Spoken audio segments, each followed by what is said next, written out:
Yo, what's up, guys? Let's talk about the rise of the therapy culture, especially for men.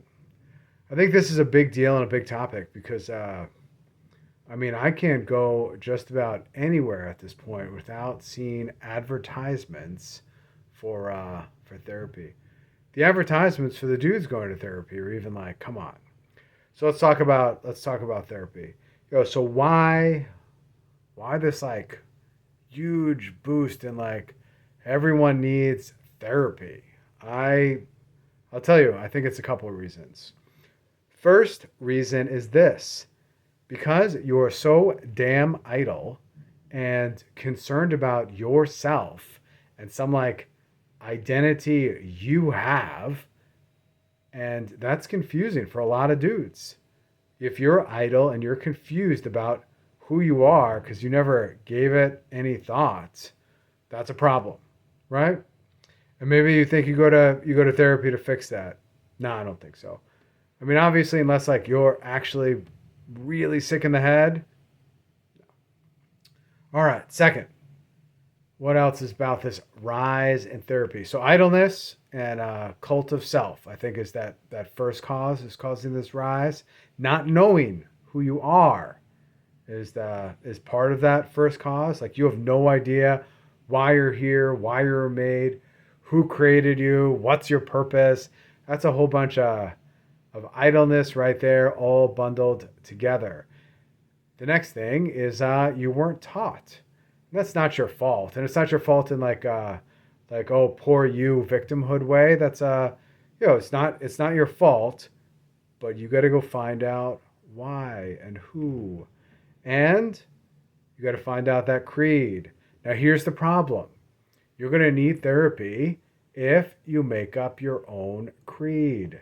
If you're living by your own standards and your own rules, or some guru in whatever the manosphere place, and you're living for yourself and just kind of instead doing that through sex and alcohol and therapy and bodybuilding and girls and cars and money and job and career. If you're doing all that, um, you're not. That's just like part of like what you do. It's not who you are. You don't have a creed. You need a creed. Men need creeds. That is why it leads me to my next point. Why religion is that important? Because it gives you the creed. You're not making up your own creed that you can't live by, because that's some sort of self worship BS. If you're making up your own creed, you're not going to be able to live by it. You're making yourself, in a way, an idol and a god, and you won't live up to self. You're going to disappoint self. You're going to end up in therapy whining about something. So let's talk about the creed. All right, there's a whole lot of creeds out there. There's a bunch of religions. I, I truly, truly, truly, truly believe in my heart of hearts, after seeking and searching and trying to figure it out myself, and I wasn't granted this. I had to seek it out. It wasn't handed to me. It wasn't handed down. Um, I truly, truly, truly, truly believe it ain't Protestantism. It ain't evangelicalism. It ain't Islam. It ain't Judaism. It ain't Hinduism. It ain't any of those things. Zero. It's not yoga. It's not meditating. It is, and get this is the hardest part for you guys to wrap your head around.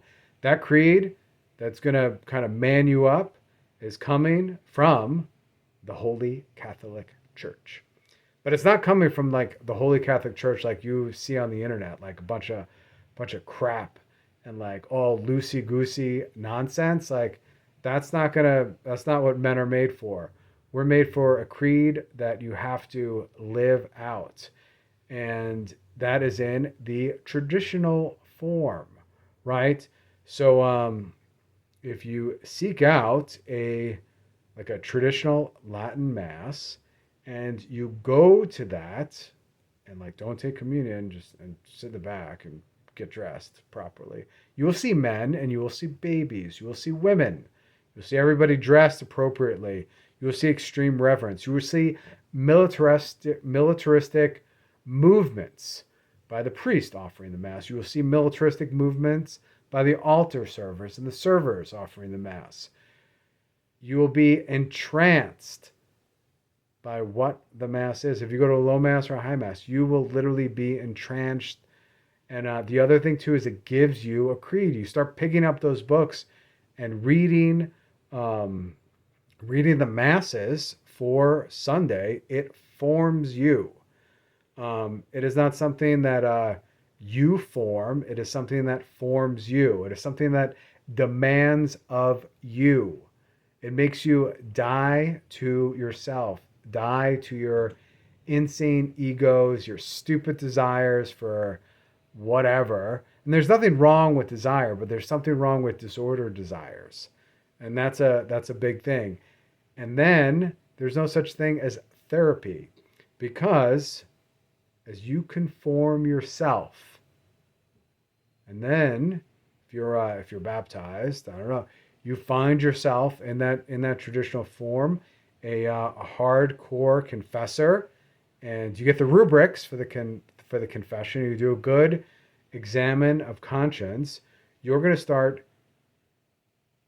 kind of having those burdens lifted off your shoulders. You're going to fail and fail and fail again. Like, you know, I'm top dog sinner. I make mistakes more than anyone. I constantly am making mistakes. But there ain't no therapy for me. I know I am here. I know why I'm made. I know why I worship. I know what I worship. And there's something very sexy about that. There's something very liberating about that. And for you guys that say, like, I can't do this, like, your way is not working. 100% it ain't working.